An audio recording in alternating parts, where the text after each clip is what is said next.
Hey, I'm William. Today I'm going to show you how to replace the Spinbasket and counterbalance ring on a Maytag washer. The Spinbasket and counterbalance ring assembly helps stabilize the drum during the spin cycle so it spins smoothly and evenly. You might need to change out this part if it failed testing or has been damaged.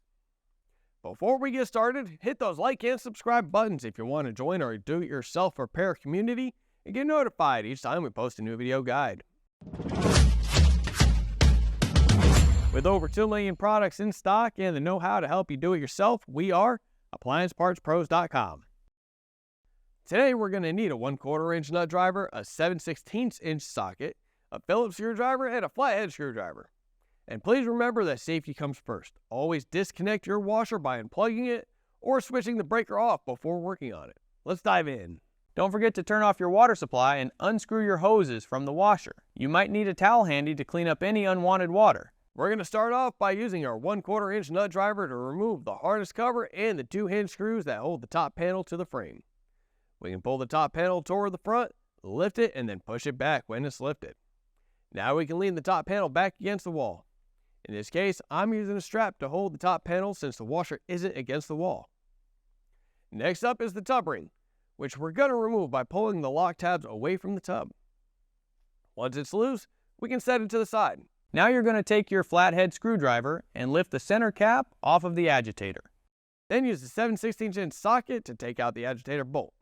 Now we're just going to lift up on the agitator plate and set it to the side. You can also use your flathead screwdriver to help lift up the agitator plate.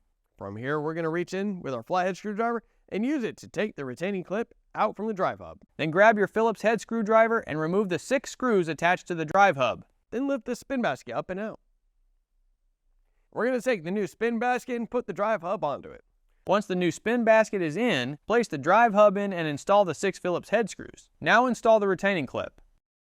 You can put the washer back together by setting the agitator plate back in and securing it with a 7/16 inch bolt.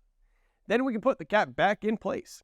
Once the agitator plate is back in, we can install the tub ring. We need to line up the dispenser cup on the tub ring and the top panel.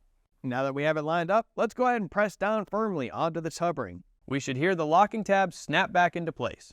After that, we can go ahead and set the top panel down by pulling it forward to let it drop, and then pushing it back to lock it in place. Now you want to put the singular screw back for the wire harness cover, then the 2 hinge clip screws. Don't forget to plug your washer back in, connect the water hoses, and turn your water supply back on. You made it! Great job and thanks for joining us today. Make sure to let us know how the repair went in the comments, and if you haven't gotten a new Spinbasket or counterbalance ring yet, grab your model number and head over to AppliancePartsPros.com to order one. Orders usually arrive in just a few days. While you're here, make sure you like the video and subscribe to our channel. We've got lots more troubleshooting and repair videos, and of course, all the parts you need to do yourself at AppliancePartsPros.com. Thanks for your support, and we'll see you next time.